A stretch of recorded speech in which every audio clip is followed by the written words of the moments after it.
Hi everyone, welcome to our class on Anansi. So we're starting, here's Anansi, it's a book. I hope you have this book. And we are looking at page 7, The Good Ship Hope, West African Coast, 1791. The cabin. So I'm gonna read the stage directions. It is the words written in italics at the top here. That's the stage direction. Listen, hear the last sounds of a ship preparing for the Atlantic voyage. The boy is seated at a desk, reading and writing. His father, the captain, consults ledgers and maps. So this is the beginning of that voyage, right? So they're about to head out to sea, and the captain is preparing in his room with a boy who we later learn is his son. Boy: Father, why do I have this to study when everyone else is up on deck? Captain: Silence, boy, and look to your books. Boy: But father, I still don't see how all these people on the shore can be a cargo. Captain: Books or no books, you have a lot to learn on this voyage. Look to it and do not bother me with damn fool questions. Boy: But who are the people on the ship, father? Captain: You are on a serious trading venture whilst you are on my ship, and as a ship's boy, you'll address me as captain, especially in front of the ratings. You'll learn all about the cargo and such soon enough. Boy: They look just like people to me, but they were tied together. They look frightened. Why, Captain? Cutting him off. So he cuts off his son. I do not have to give you explanations. I am your father. Boy: I thought you said your name was Captain. Captain hits him. Big lick. You young pup, have that for your cheek. And there's worse waiting for you when you get down below. So this is the beginning. This is the very beginning of Anansi, and what we're seeing is the captain speaking to his son who is on the ship with him. What we need to note in this very first introduction, the beginning, is that the different mindset of the boy and the captain. The captain literally sees the people, the black people, as cargo, while the boy sees them as people. He's like, why are these people out there? So he sees them as humans. But the captain does not. They're straight cargo to the captain. So that's page 7, first page. We're now moving to the second page, page 8, where they are now on deck. Okay? Look, a girl is waiting to be taken below. She's terrified. She stands tied to several others. She calls out to deckhands as they pass, but they don't understand her language. They don't look at her or slow down. So this is another stage direction that starts this section, this on deck section. We have the people who work on the ship, the deckhands, walking around. They're not paying attention to the cargo, the black people on deck. The girl says, where are we? Are we going to die? What is this place with all the people tied together and so much crying and fear? And why has the world come to an end? Blue, blue nothingness. Water, waves, and more water. The water reaches up and touches the sky. Where is my mother?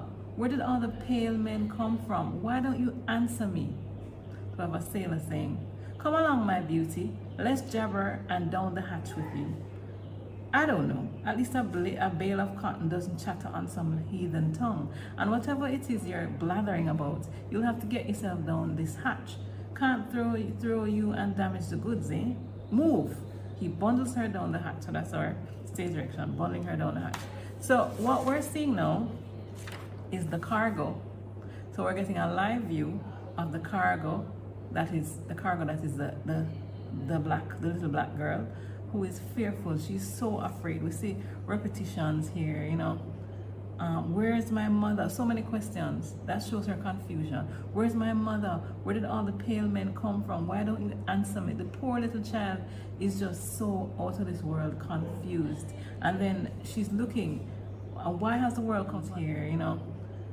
Where's my mother? So many questions. That shows her confusion. Where's my mother? Where did all the pale men come from? Why don't you answer me? The poor little child is just so out of this world, confused. And then she's looking, why has the world come to an end? This really, this was really rough. She says all she sees is blue, blue nothingness. So all she's seeing is the ocean, you know. So it's just really rough on this little girl. We get a visual. So we have a juxtaposition here. We have a juxtaposition of, we have the first, on the first page, page 7 that we're on, the cabin. The father and the son talking, and the captain, the father, sees this little girl as cargo. But then our Alistair Campbell, our author, lets us into the girl's, lets us see the girl as human. She's a little girl, human being. She's totally, utterly confused and just really upset at what's going on in her world. She thinks the world has ended. This is the apocalypse for her. I mean, she was somewhere in her home, nice, comfortable. Then she's supplanted here on this ship, and all she's seeing is blue, just the water. I mean, just get yourself, put yourself in that little girl's shoe, and you'll see the terror, the sheer trauma that this little girl is enduring at this point. And what we need to note is the juxtaposition or the contrast between the attitudes. The little boy is very clearly seeing the little girl as a human being. The captain, however, is seeing the little girl as cargo, nothing. And we, the outsiders, the viewers of this play, we see her turmoil and all that she's going through. So, you know, it's rough. It's a hard start. So our final thing that we're gonna say is the cabin. That's on page 8 to the top of page 9. The cabin. So the boy is reading. The stage director says reading. He's reading. Yesterday we put into the West African coast for the last time before the long haul to the Indies. I was looking forward to coming on this trip with father. I really was. I thought we'd be away for a few months, and I knew we'd be coming back to Bristol with rum and coffee. I did not think to be so puzzled. No answers come to my questions. Who were those people on the shore, herded together like cattle? So I need to note at this point that the little boy himself is also puzzled. It's just bringing up the theme of innocence, you know? This little boy has not learned to be hardened, has not learned to see the black people on the ship as cargo and goods. He sees them as people just like himself. And this visual of him seeing them as people continues when he reads. He continues. Some of them were crying and falling down with fear. Some were whipped and beaten. One old lady was standing stiff and proud with her hands tied, waiting for her turn to be loaded aboard. She looked so calm, as if she'd done it all before and didn't care. But she can't have, can she? They brought them down the river from far away upstream, and she can't have seen the sea, even until just then. She caught my eye but turned away. She reminded me of my grandmama. So it's clear that this little boy, you know, clearly is seeing them as human. He can put himself in their shoes. So he's saying some of them probably have never seen the ocean, which is clear with the little girls saying that the little girl was saying, and why has the world come to an end? Blue, blue nothingness at the top of page 8. So clearly the little girl has never seen the ocean, the fear, all of that. And then of course he looks at the older black woman and compares her to his own grandmama. So we see that little boy really has not been hardened. He continues, "Dear diary, you're my only friend on this ship. There's one sailor who teaches me knots and talks to me. I shall tell you all my secret thoughts if father gives me the chance from time to time."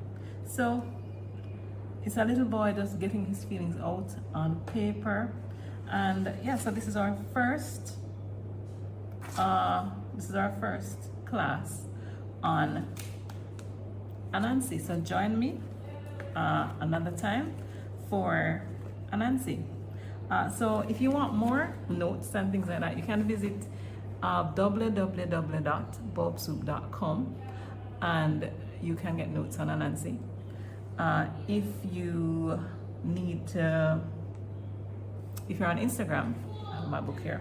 If you're on Instagram, you can go to Bulb Soup Tutoring, where you can get updates on what's happening with Bulb Soup. And if you're on TikTok, you can just go, it's plain Bulb Soup on TikTok. So I'll see you next time for another lesson on Anansi.